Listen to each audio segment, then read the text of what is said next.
Manhã Cidade Política. Apoio Sismuc Regional e blog do Mário Flávio. Política de A a Z.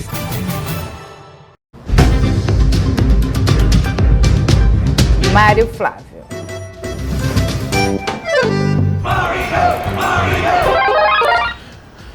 Bora falar de política, Renata?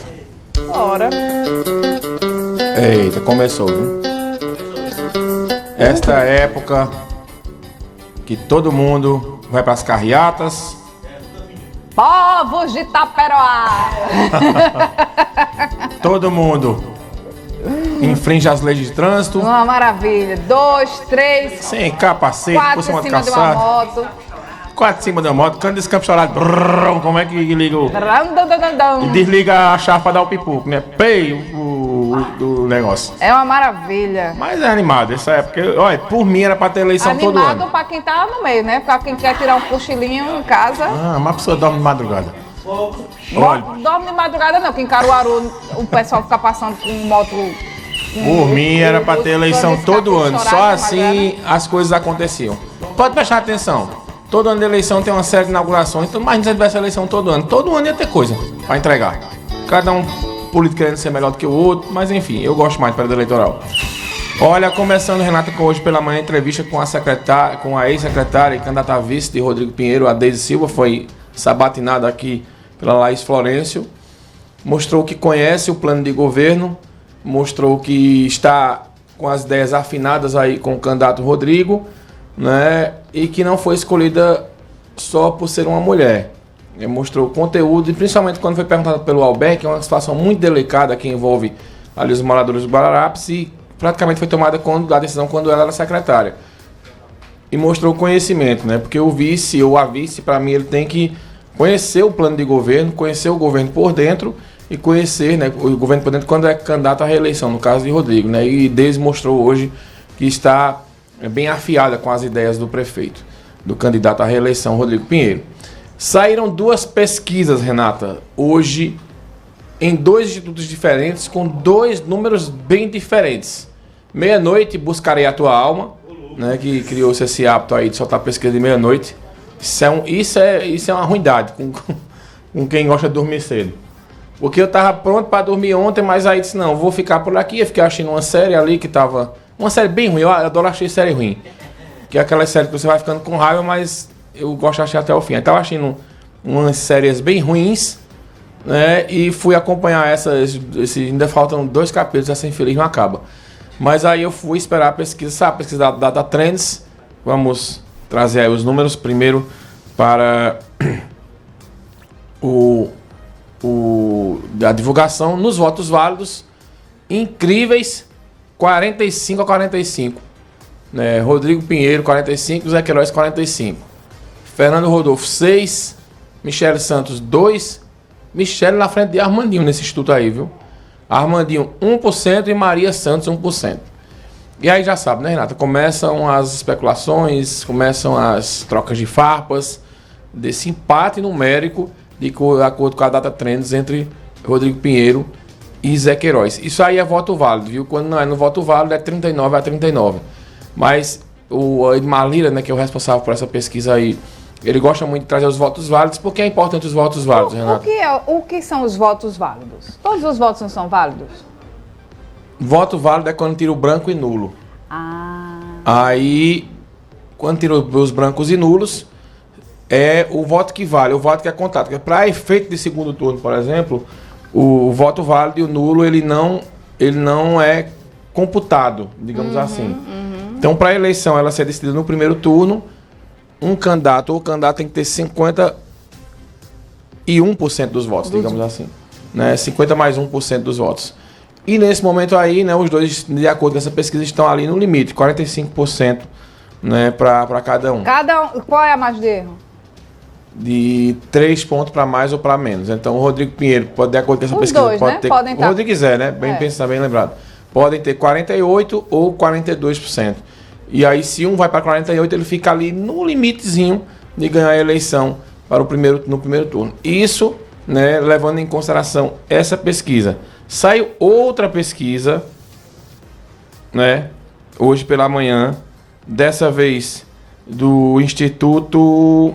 Bota aí na tela, por favor. Vinícius, tira, por favor, a barra. Porque tá muito grande. Isso, vê se consegue dar uma melhorada aí nos gráficos pra gente comentar. A pesquisa do MRC Inteligência de Mercado e Comunicação. Ela foi divulgada hoje, já dá um cenário muito favorável ao prefeito Rodrigo Pinheiro. Rodrigo Pinheiro, 42%, isso aí na pesquisa estimulada. Zé Queiroz, 27%. Estimulada é quando apresenta, né? Quando apresenta os números. Fernando Rodolfo, 6,4%. Aí Armandinho está na frente de Michele. Armandinho vai para 3,5%. Michele Santos, 2,1%. E a Maria Santos, 1%. Nenhum ou branco, 6,6%. Deciso, 10,6%. A pesquisa ela tem margem de erro de 4%. As duas foram registradas. Nesta segunda pesquisa, Renata, ainda tivemos os possíveis confrontos de segundo turno. Tá? De acordo com essa pesquisa aí, no segundo turno, Rodrigo Pinheiro teria 50% dos votos contra 25% aí do Zé Queiroz. Rodrigo Pinheiro contra Fernando Rodolfo, 54% contra 9,8%. Rodrigo Pinheiro contra Armandinho, 54% contra 6,6%. Teve ainda Rodrigo Pinheiro contra Michele Santos, 56% contra 4,2%. E Rodrigo Pinheiro contra Maria Santos, aí o prefeito também ganharia com ampla margem. Tá, Renata? Então, duas pesquisas que foram divulgadas, dois números diferentes. O pessoal de Rodrigo aposta mais nessa segunda pesquisa, e o pessoal de Zé Queiroz aposta mais na primeira. E claro, né, Renata, pesquisas são retratos de momentos. Agora é um número muito diferente de uma pesquisa para outra, né? Divulgadas no mesmo dia. Claro, são metodologias diferentes, mas enfim. E aí segue o baile, né? Os locais também influenciam, né, Mário? Pode influenciar, né, Renata? Se tiver mais... Por exemplo, quem tá na frente desde o início são dois, um gestor e um ex-gestor. De repente, se você aplicou os questionários em um local onde é muito marcado por uma obra importante, por exemplo, vai dar... Veja, teoricamente, como é que funciona essa história, né? O pesquisador, se ele chegar, por exemplo, numa casa que tem um adesivo de um candidato, aí ele já não pesquisa, porque teoricamente ali já sabe tá dizendo, né? Quem é o candidato, né? Então, algumas, se tá com praguinha na blusa, não pesquisa.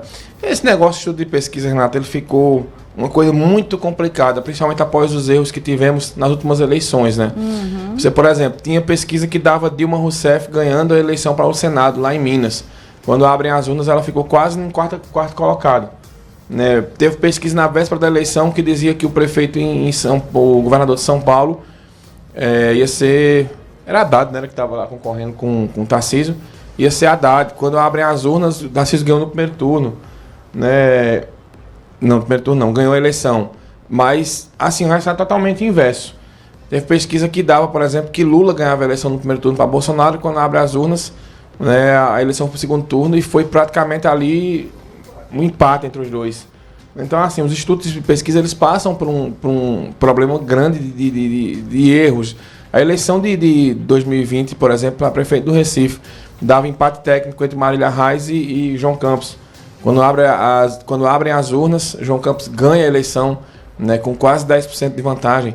A eleição de 2016 aqui em Caruaru, por exemplo, né, eu lembro que a gente fez um pool de rádio. O que é um pool de rádio? Quando você junta várias emissoras e a gente contratou uma pesquisa do Instituto Seis Sigma, né, quando o Instituto divulgou na sexta-feira, se eu não me engano, essa eleição, Tony Gel na frente de Raquel. Né, 2% apenas. Quando as urnas abrem, né, Raquel ganha a eleição com 11 mil votos de frente. Então, assim, é uma coisa... de estudo de pesquisa virou uma coisa bem complicada do ponto de vista... Né, porque, veja, teoricamente, se a gente tem um cenário em Caruaru que, a essa altura, ele já está meio encaminhado, digamos assim, e duas pesquisas saem com números tão diferentes desse jeito, causa uma confusão danada na cabeça do eleitor. E quem estava participando das campanhas? Agora, assim, as campanhas têm pesquisas internas. Eu converso com o pessoal da campanha de Rodrigo, o pessoal diz, não, a gente tem uma vantagem. Converso com o pessoal dizendo, não, a gente também tem uma vantagem. Não é nem empatado, viu? É os dois dizendo que estão na frente.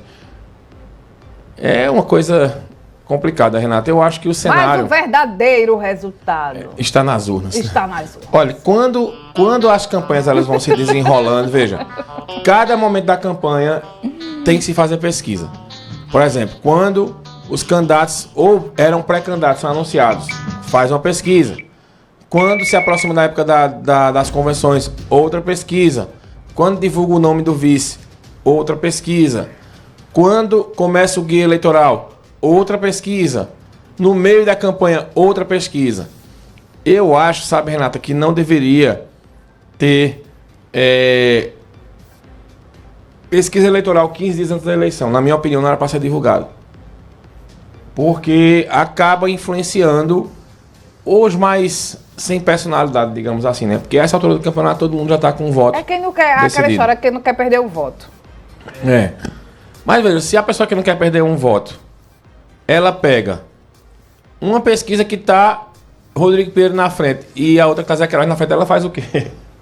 Tá entendendo? Então por isso que é complicado esse negócio. Então eu acho que a lei precisava ser mudada no país, né? Mas, como você disse, independentemente de pesquisa, claro que isso aí anima a militância. Por exemplo, hoje pela manhã, a madrugada, a militância do Zé Queiroz estava animada com o resultado da Data Trends. Hoje, agora com a divulgação dessa outra pesquisa, já foi a militância de Rodrigo que está postando nos grupos.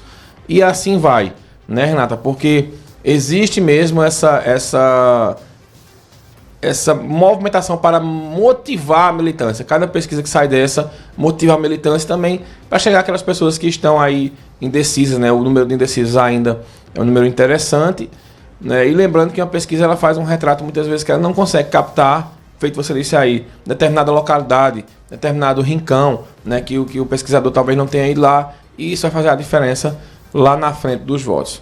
Vamos aguardar, né? E pedir paciência aí aos candidatos. Renata, lembrando que a gente fez o Data Cidade no último sábado, né, com as probabilidades, né, dos eleitores, dos eleitos, na verdade, para a próxima Câmara Municipal de Caruaru. O programa foi um sucesso e todo mundo, né, comentando. Algumas pessoas gostaram, outras não, mas lembrando que a gente fez ali análises e probabilidades, né? Não foi nada, não teve decreto, nada não, nem para desanimar, nem para animar ninguém. Cada um cuida da sua campanha e veja a sua estratégia melhor, né, Renata, para conseguir os votos dos eleitores de Caruaru. A gente começa hoje uma série de entrevistas, né, com os candidatos à Prefeitura de Caruaru. Hoje vamos receber aqui o Fernando Rodolfo do PL. Você lembra a ordem de cabeça? Você passou para mim, não foi? Passei, Mariano. É porque amanhã é Rodrigo Pinheiro, Pera aí. quarta Zé Queiroz, quinta é Maria Santos, sexta Michele Santos e no sábado Armandinho. Então, repetindo a ordem para vocês, Hoje, a audiência Fernando topada, viu? Fernando Rodolfo hoje, 27 amanhã Rodrigo Pinheiro, 28 Zé Queiroz, 29 Maria Santos, 30 Michele Santos, 31 Armandinho. E dia 6 de setembro, anote aí na sua agenda, debate com os candidatos à Prefeitura de Caruaru às 6 horas da noite, tá? Então é uma hora que tá todo mundo em casa, é aquela hora que a internet dá picos de audiência, tá? Então você vai sair do trabalho mais cedo, você vai chegar em casa, ligar sua TV no YouTube e acompanhar esse debate. Será um debate interessante, acredito que todos os candidatos devam comparecer, né, Renata? Porque se você olhar, ninguém tem motivo para não comparecer ao debate. Rodrigo Pinheiro, candidato à reeleição. Ninguém conhece melhor o governo, a gestão do que ele. Ninguém melhor para defender a gestão do que ele. Zé Queiroz, ex-prefeito candidato à reeleição por 4 vezes. Também tem o que falar. Fernando Rodolfo, jornalista e deputado federal. Usa muito bem as palavras. Tem muito o que explicar também. Armandinho, né, um cantor e compositor, professor, também fala bem as palavras, também tem motivos para comparecer. E a Michele Santos também é uma candidata que tem uma candidatura mais ideológica e também, na minha opinião, que ela qualifica o debate. Então nós teremos aí 5 candidatos aptos a debater, Renata, e com regras que permitam que todos tenham o mesmo espaço, todos tenham o mesmo tempo e a possibilidade de apresentar as suas ideias. Dia 6 de outubro, às 6 horas, porque... Será que eu vou acertar dessa vez? Eleições 2024. Seu compromisso com a democracia é na cidade.